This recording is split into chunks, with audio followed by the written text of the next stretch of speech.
3. 8 semanas depois, Greta se deu conta de que Max lhe deixara um presente para que nunca se esquecesse do romance breve, embora intenso, que tiveram. Ela estava grávida. Arrasada, cruzou a entrada dos artistas no Windmill. Sentia-se péssima depois de passar o início da manhã lutando contra o enjoo e correndo até o banheiro, pensando no que fazer. O crescimento da barriga acabaria com seu emprego no Windmill em questão de semanas. Ela não dormira nada na noite anterior. O medo havia-lhe tirado o sono. Virara de um lado para outro, considerara a ideia de voltar para casa. Mas, no fundo do coração, sabia que jamais seria uma alternativa. Obrigou-se a se concentrar na situação atual. Sentada diante do espelho do camarim, foi tomada pelo desespero. Tudo teria dado certo se ela tivesse saído do Windmill para os braços de um marido norte-americano rico. Mas agora, na melhor das hipóteses, seu destino seria os abrigos que lidavam com mulheres em seu estado. Embora a administração fosse bondosa, as regras morais estabelecidas para as garotas do Windmill não podiam ser violadas. E estar grávida sem se casar era o pior pecado que uma garota podia cometer. Sua vida estava arruinada. Todos os seus planos de um futuro casamento ou de uma carreira no cinema estariam acabados se ela tivesse esse filho. A não ser... Encarou seu reflexo apavorado no espelho, mas percebeu que não havia outra solução. Teria de pedir a Doris o endereço de um senhor quebra-galho. Isso seria mais justo, não é? Greta não tinha nada a oferecer a uma criança. Nem casa, nem dinheiro, nem pai.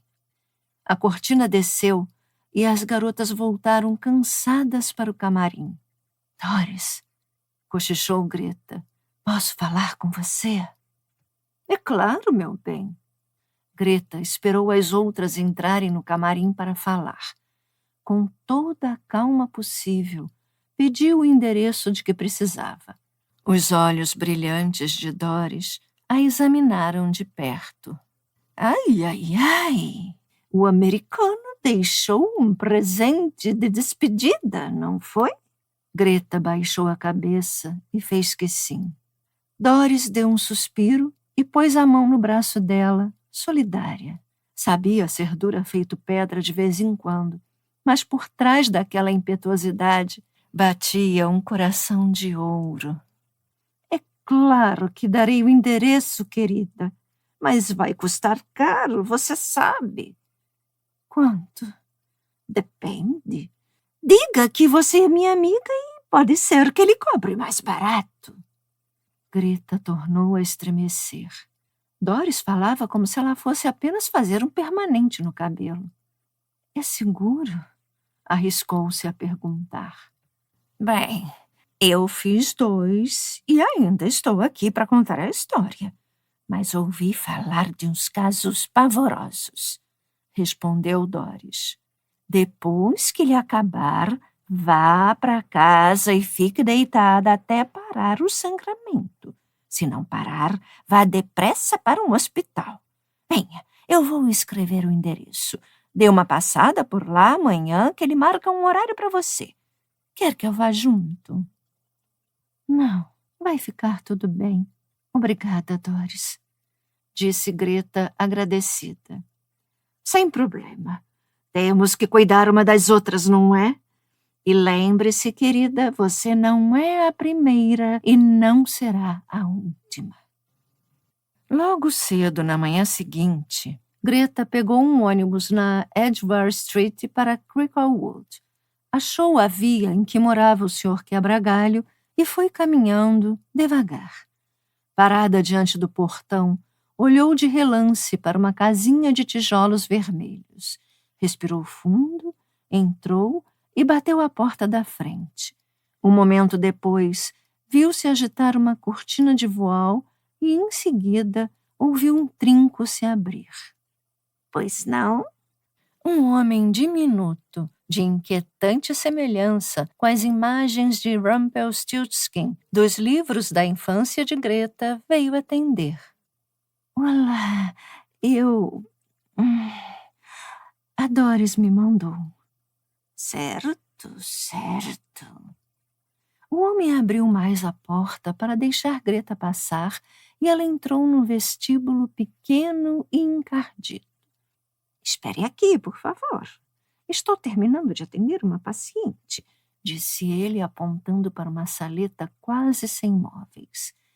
Greta se sentou em uma poltrona manchada e, franzindo o nariz para o cheiro de gato e de tapete velho, pegou um exemplar surrado da revista Woman e folheou as páginas. Flagrou-se olhando para um molde de tricô para um casaquinho de bebê e fechou abruptamente a revista. Afundou mais na poltrona e se pôs a fitar o teto, com o coração batendo com força. Minutos depois ouviu um gemido baixo vindo de um cômodo próximo. Engoliu em seco ao ver o homem voltar para a saleta de entrada e fechar a porta. E então, senhorita, em que posso ajudá-la? Era uma pergunta boba, os dois sabiam. O gemido continuou audível, apesar da porta fechada. Greta se sentiu esgotada. A Doris disse que talvez o senhor possa resolver o meu problema. Talvez. O homem a olhou atentamente, levando a mão à cabeça e alisando as poucas mechas castanhas e cebosas que cobriam a careca. Com quanto tempo você está? Umas 8 semanas, acho. Isso é ótimo, ótimo, disse o homem. Quanto vai custar, por favor? Bem, normalmente cobro 3 guinéus, mas como você é amiga da Doris, faço por 2. Greta cravou as unhas na poltrona e assentiu. Ótimo. Bem, se não se importar esperar mais ou menos meia hora, posso encaixá-la imediatamente. Não há hora melhor do que agora, não é? Perguntou, encolhendo os ombros. Vou poder trabalhar amanhã? Isso vai depender. Algumas moças perdem muito sangue. Outras, quase nada. Houve uma batida à porta e uma mulher de ar severo enfiou a cabeça na saleta. Ignorando Greta, fez sinal para o homem. Com licença, preciso dar uma olhada na minha paciente. O homem se levantou e saiu bruscamente da sala. Greta pôs a cabeça entre as mãos. Algumas moças perdem muito sangue, outras quase nada. Levantou-se, saiu aos tropeços da sombria saleta de entrada e correu pelo corredor. Puxou o trinco enferrujado da porta, virou a lingueta e a abriu. Moça! Moça! Aonde você vai? Greta bateu a porta ao sair e fugiu pela rua com a visão embotada pelas lágrimas. À noite, depois do espetáculo, Doris se aproximou meio furtiva.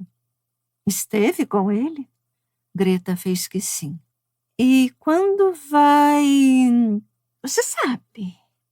Eu marquei para a semana que vem. Doris deu-lhe um tapinha no ombro. Você vai ficar boa, querida. Eu sei que vai. Greta ficou sentada sem se mexer até as outras garotas saírem do camarim. Quando o lugar ficou vazio, baixou a cabeça na mesa e chorou. O som da mulher que ela ouvira gemendo a havia perseguido desde a saída daquela casa deprimente. E mesmo sabendo que se condenava a uma insegurança terrível, ela compreendeu que não conseguiria fazer um aborto. Não ouviu a batida leve à porta do camarim e teve um violento sobressalto ao sentir que alguém colocava a mão em seu ombro. Ei, calma. Sou só eu, David, o galês. Não tive intenção de assustá-la. Só estava conferindo se vocês já tinham ido embora. O que houve, Greta? Ela ergueu os olhos para o rosto bondoso de David que a observava pelo espelho com ar solidário, e procurou algo para enxugar o nariz que escorria. Comoveu-se com a preocupação dele, especialmente por saber que mal lhe dera uma olhadela de relance desde que tinha conhecido Max. Um lenço imaculadamente limpo foi posto em sua mão. Pronto, tome. Quer que eu vá embora? Perguntou David parado atrás dela. Sim, não. David, desatou a chorar. Estou numa enrascada tão grande. Então, por que não me conta? Isso vai fazê-la se sentir melhor, garanto. Greta se virou para ele, assentindo. Não mereço compaixão, choramingou. Agora você está dizendo bobagens. Venha cá, deixa eu dar um abraço em você. Seus braços fortes envolveram os ombros de Greta e ele a abraçou até os soluços se tornarem pouco mais que vagos arquejos. Em seguida, começou a limpar sua maquiagem, borrada pelas lágrimas. Está nervosa mesmo, não é? Bem, como dizia a minha velha babá, nada nunca é tão ruim quanto parece. Greta se afastou dele subitamente constrangida. Sinto muito por isso. Agora está tudo bem, de verdade. Ele a fitou sem se deixar convencer. Já jantou? Você podia afogar as mágoas comendo um bom prato de torta de carne com purê de batata.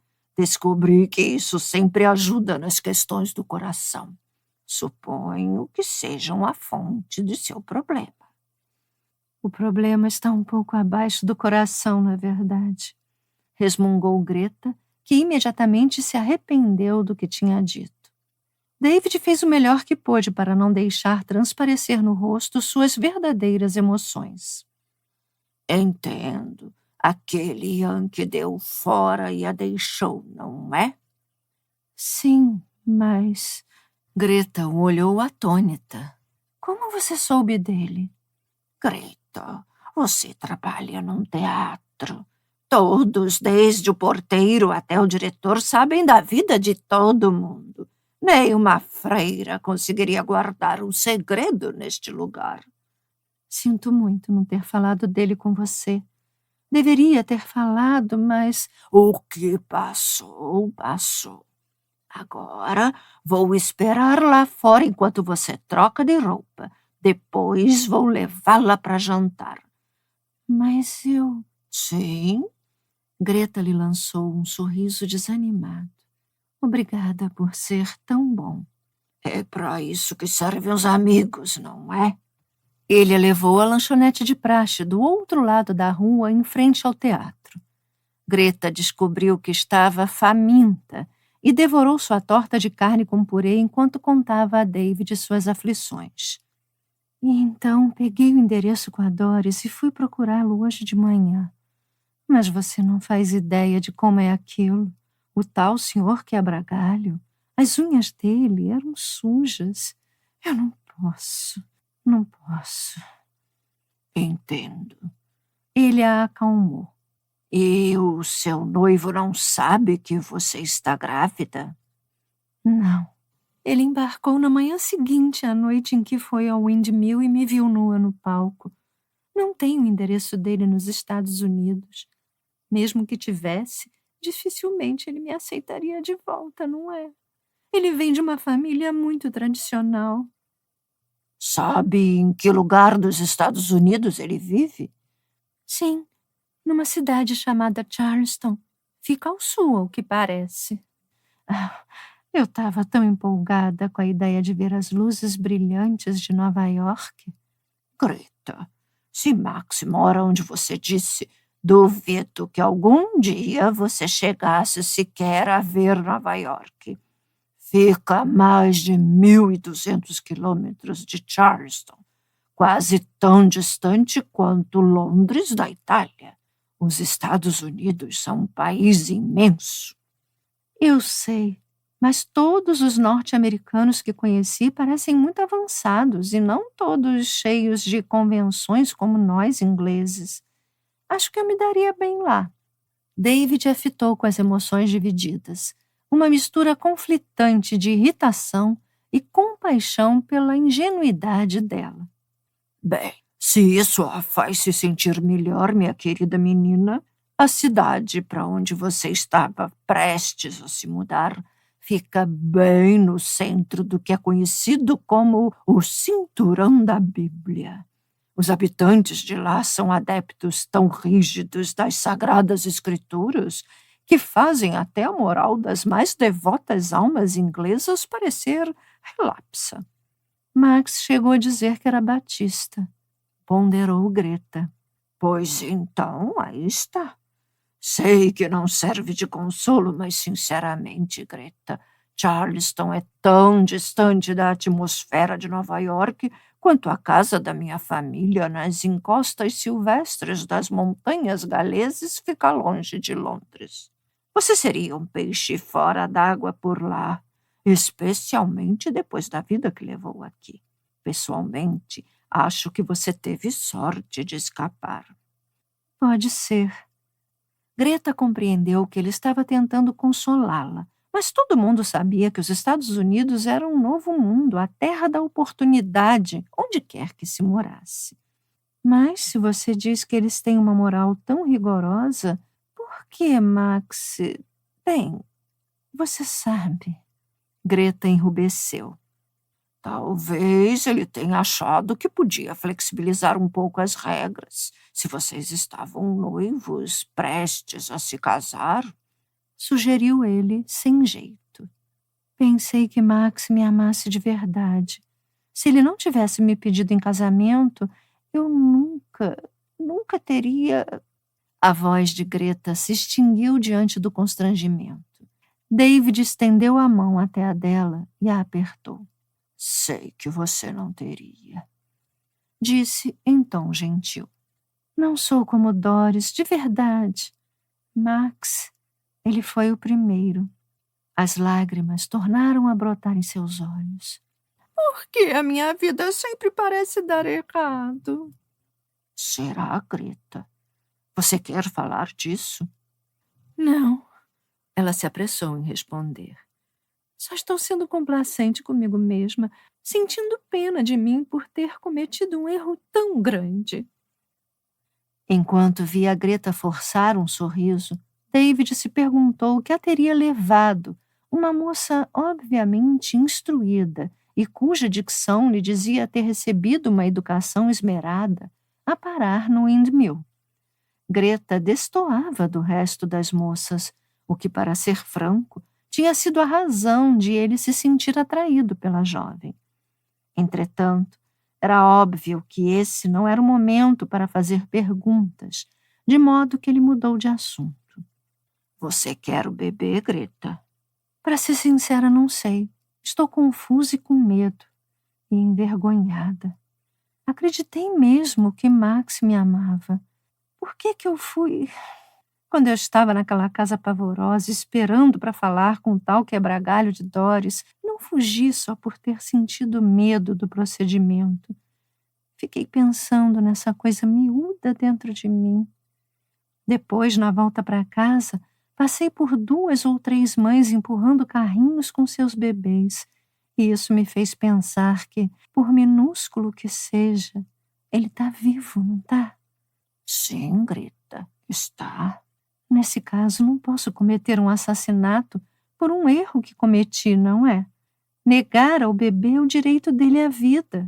Não sou religiosa, mas acho que nunca me perdoaria por matá-lo. Por outro lado, que futuro pode haver para qualquer um de nós se eu o trouxer ao mundo? Nenhum homem jamais vai tornar a olhar para mim.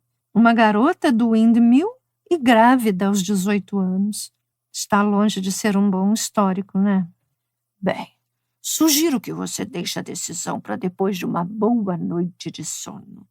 O mais importante é que você não está sozinha. E é bem possível que eu tenha condição de fazer alguma coisa de lhe garantir um teto se você decidir levar a gravidez adiante. Esse tal de senhor quebra-galho não parece mesmo ser grande coisa, certo? Você poderia acabar sendo morta e matando o bebê. E nós não queremos isto, não é? Não, mas ainda não me convenci de que eu tenha alguma alternativa. Acredite, Greta, há sempre uma alternativa.